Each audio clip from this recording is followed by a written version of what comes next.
Bonsoir tout le monde, nouvelle vidéo sur ma chaîne YouTube. Donc une autre session de lecture. Cette fois-ci, je vais vous lire un passage d'un livre. Donc c'est sous la direction de Christiane Prebel, La gestion mentale à l'école, concepts et fiches pratiques. Je vous montre le livre. La gestion mentale à l'école, concepts et fiches pratiques. Voilà. Alors du coup, je vais vous lire un passage.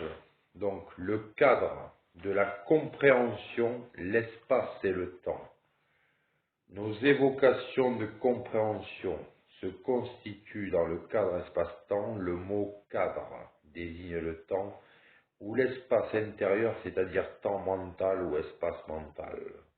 Le sujet visuel, il a naturellement des évoqués structurés spatialement, instantanéité de l'image, il comprend et réfléchit dans le cadre de l'espace. Par exemple, il réordonne spatialement les données d'un problème. Sa compréhension surgit à partir d'une évocation visuelle de globalité qu'il va petit à petit enrichir, détailler. Son image sera de plus en plus élaborée au fur et à mesure de sa réflexion. Pour lui, le temps de sa réalité que développé dans l'espace, il évoque un état final par rapport à un état initial. Il gérera la temporalité en évoquant l'action qui permet de passer à l'état initial et à l'état final. Dans la petite enfance, toutes les situations d'apprentissage, sollicitant le mouvement et utilisant les sensations proprioceptives, permettent une appropriation du temps par le vécu linéaire qu'elle apporte, à condition que ces situations aient été évoquées. Lorsque le sujet visuel gère bien la temporalité et accède donc à une gestion plus auditive, il va utiliser plus d'images mentales visuelles ordonnées temporellement et passer ainsi de la globalité de son évoqué visuel initial à une production séquentielle d'images visuelles. Le sujet auditif, donc c'est les oreilles, il comprend et réfléchit dans le cadre du temps. En effet, lorsqu'il re-entend ou se redit, ces évoqués par nature se déroulent dans le temps. Il prend appui sur des repères chronologiques, d'abord, après, enfin, ou 1, 2, 3.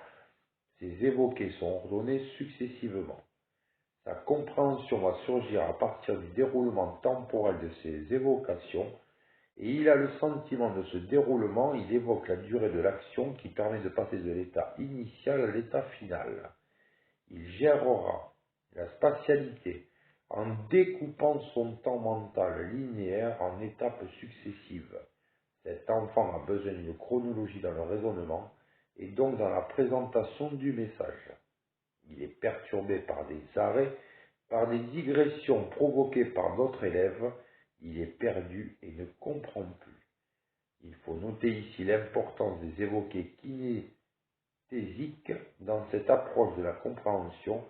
La kinesthésie porte en elle-même l'espace et le temps. Ce serait pour l'auditif le moyen de se créer une globalité spatiale et pour le visuel celui de se créer une séquentialité temporelle. Cadre encadré, comprendre pour m'expliquer ou appliquer, en transformant ou en reproduisant, par similitude ou différence, à l'aide d'évoqués visuels et ou auditifs et ou verbaux, dans un cadre espace-temps. Voilà, c'était un passage du livre La gestion mentale à l'école, concepts et fiches techniques de Madame Christiane Prebel. Allez, salut les gens, c'était le bouquiniste amateur. Salut, ciao.